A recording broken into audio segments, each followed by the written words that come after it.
Ele pensou que tinha comprado um carro antigo, mas na verdade tinha levado para casa algo que não queria ser encontrado. O anúncio parecia comum. Uma foto escura, um preço baixo demais e uma frase simples: "Preciso vender hoje." Só que ninguém vende um carro daquele jeito sem motivo. A pintura estava gasta, mas havia algo estranho nela. Mesmo parado, o carro parecia observar. Como se tivesse esperado anos por alguém distraído o bastante para se aproximar. Quando ele girou a chave pela primeira vez, o motor não apenas ligou. Ele gemeu. Um som baixo, fundo, quase humano. O vendedor não sorriu, não explicou nada.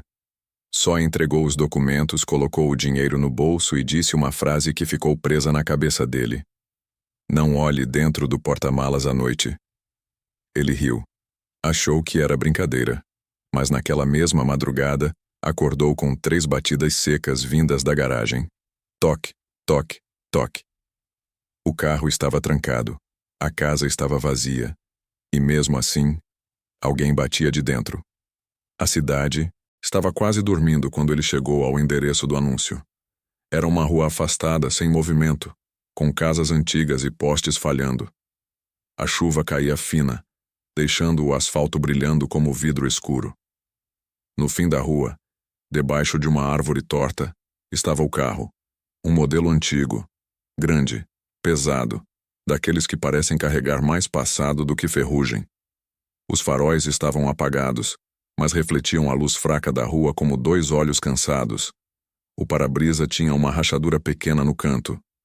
O banco do motorista estava coberto por um pano cinza. E o mais estranho, não havia poeira. Para um carro supostamente parado há anos, ele estava limpo demais, conservado demais, silencioso demais. O vendedor surgiu do portão sem fazer barulho. Um homem magro, pálido, com um olhar inquieto. Ele não perguntou o nome, não ofereceu test drive, não falou sobre motor, quilometragem ou documentos. Só disse: "Leva agora." Aquelas palavras não soaram como venda, soaram como alívio. Mesmo assim, ele aceitou. Entrou no carro. Sentiu um frio estranho subindo pelas pernas. E quando fechou a porta por um segundo, teve certeza de ter ouvido alguém respirar no banco de trás. No caminho para casa, tudo parecia normal. O motor era forte, a direção pesada. O rádio antigo não funcionava. O painel brilhava com uma luz fraca meio esverdeada como coisa de outro tempo. Mas havia um detalhe que incomodava. O espelho retrovisor interno estava virado para o banco de trás. Ele ajeitou uma vez. Depois de alguns minutos, olhou de novo. O espelho estava virado outra vez. Ele pensou que fosse defeito, talvez peça solta, talvez vibração. Mas não havia buraco na estrada, não havia solavanco. Nada. Quando chegou em casa, estacionou na garagem e desligou o motor. O carro continuou fazendo um som baixo por alguns segundos, como se ainda estivesse ligado por dentro. Ele desceu devagar, fechou a porta, e antes de entrar em casa, olhou para trás. O vidro traseiro estava embaçado. Do lado de dentro, ele se aproximou. Passou a mão no vidro. E viu algo que gelou seu sangue. No embaçado havia a marca de uma mão pequena, como se alguém tivesse encostado ali poucos segundos antes. Mas o carro estava vazio. Pelo menos era isso que ele queria acreditar. Os primeiros sinais vieram pequenos, coisas fáceis de explicar, fáceis de ignorar. A porta do passageiro aparecia destravada pela manhã. O rádio ligava sozinho por alguns segundos, soltando apenas chiado. Às vezes, o banco traseiro amanhecia úmido, mesmo com todas as janelas fechadas. Ele tentou agir como se nada estivesse acontecendo. Mas a casa mudou depois que o carro chegou. O cachorro não entrava mais na garagem.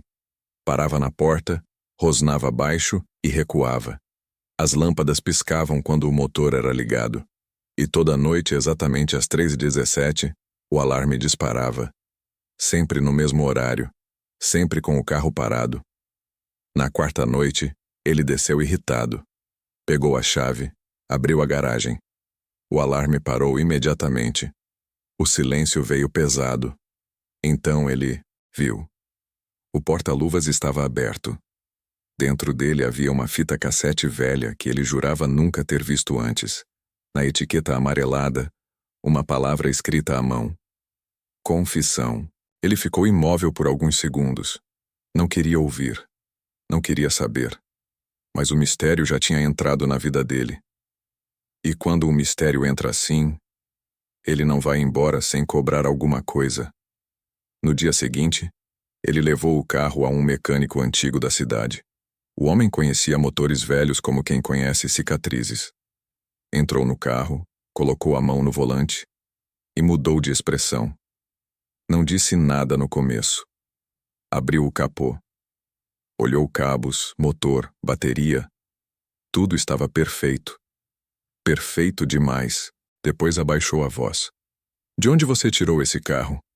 Ele respondeu que tinha comprado por anúncio. O mecânico ficou sério. Disse que aquele modelo tinha passado por ali muitos anos antes, mas não para conserto comum.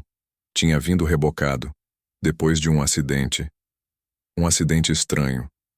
O carro foi encontrado numa estrada vazia, de madrugada. Faróis acesos, motor ligado, portas travadas. O motorista estava vivo quando a polícia chegou, mas não conseguia falar. Só apontava para o porta-malas. Quando abriram, não havia nada. Mesmo assim, ele repetia a mesma frase. Ela ainda está aqui.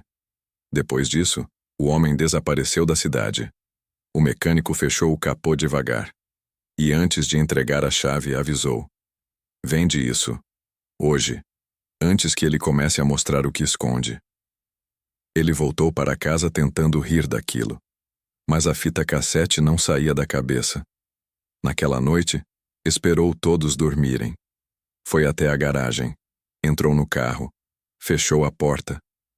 O silêncio lá dentro era diferente. Mais abafado, como se o mundo tivesse ficado longe. Colocou a fita no rádio.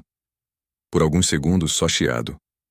Depois, uma voz masculina começou a falar. Baixa, trêmula, cansada. Eu não queria fazer aquilo. Ele prendeu a respiração. A voz continuou entre falhas e ruídos. Falava de uma viagem, de uma discussão, de uma pessoa no banco de trás. Falava de medo, de culpa, de algo que aconteceu numa estrada escura. Mas sempre que a voz chegava ao ponto principal, a fita distorcia. Até que no fim, uma segunda voz apareceu. Mais baixa, mais distante. Uma voz que não parecia gravada no mesmo dia. Uma voz de mulher. Ela disse apenas, você prometeu não me deixar. Então, o rádio queimou. Uma faísca estalou no painel. A garagem mergulhou no escuro. E no vidro dianteiro, começou a surgir uma frase embaçada por dentro. Abra. Ele sabia o que aquela palavra significava. O porta-malas. Passou a noite inteira sem dormir. O carro parecia chamar. Não com som. Com presença. Na manhã seguinte, chamou um amigo para ajudar. Não contou tudo. Disse apenas que precisava verificar uma coisa. Quando abriram o porta-malas, não havia corpo. Não havia sangue. Não havia nada que explicasse o medo. Só o estepe, ferramentas velhas e um fundo falso. O amigo bateu com a chave de roda. O som veio oco. Eles arrancaram o revestimento com cuidado. Debaixo dele havia uma caixa de metal, enferrujada, presa por parafusos antigos. Dentro da caixa, encontraram fotos, cartas, um lenço branco e uma certidão de desaparecimento. O nome era de uma jovem que sumiu há mais de 20 anos. A última pessoa vista com ela foi o antigo dono do carro. E então veio o detalhe que fez o ar desaparecer da garagem. Na foto principal, ela estava sentada no banco de trás daquele mesmo carro, sorrindo, com a mão encostada no vidro. A mesma mão que apareceu no embaçado. A partir daquele momento, tudo mudou. Ele não estava diante de uma lenda, nem de uma coincidência. O carro carregava uma história enterrada. E talvez tivesse escolhido alguém para desenterrá-la. Ele levou a caixa à polícia. Contou o que encontrou, mas não contou tudo. Ninguém acreditaria nas batidas. No espelho, na fita, na frase escrita no vidro. Dias depois, os investigadores descobriram que o antigo dono ainda estava vivo. Velho, isolado, morando numa casa distante.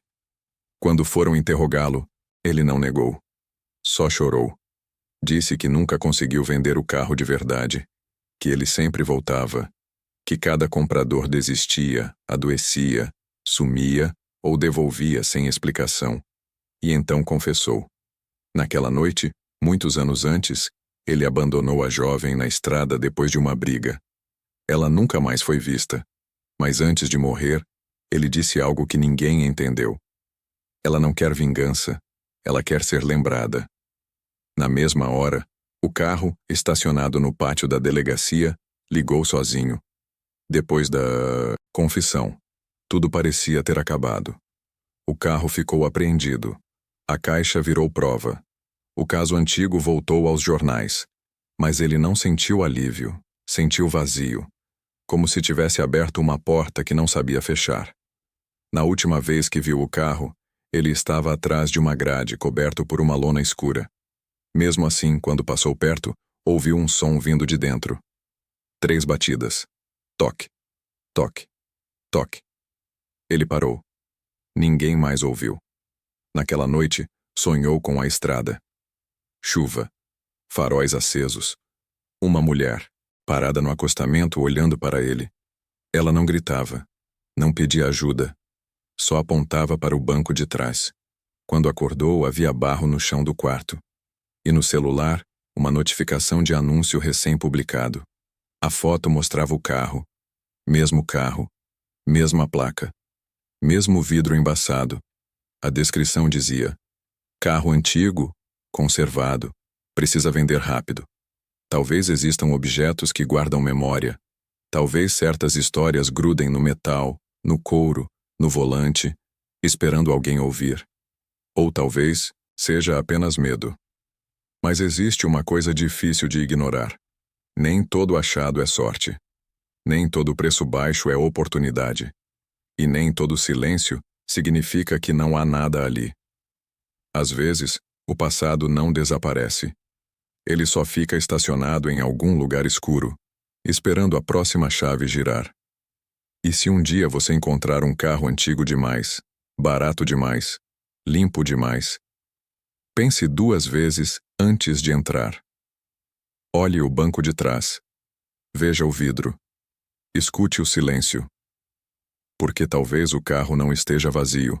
Talvez ele só esteja esperando você perguntar o que aconteceu. E se essa história te deixou com aquela sensação estranha, fica por aqui. Ainda existem muitos mistérios escondidos onde ninguém olha. Alguns estão em casas abandonadas, outros em fotografias antigas. E alguns estão parados em garagens escuras com o motor frio, mas a memória viva.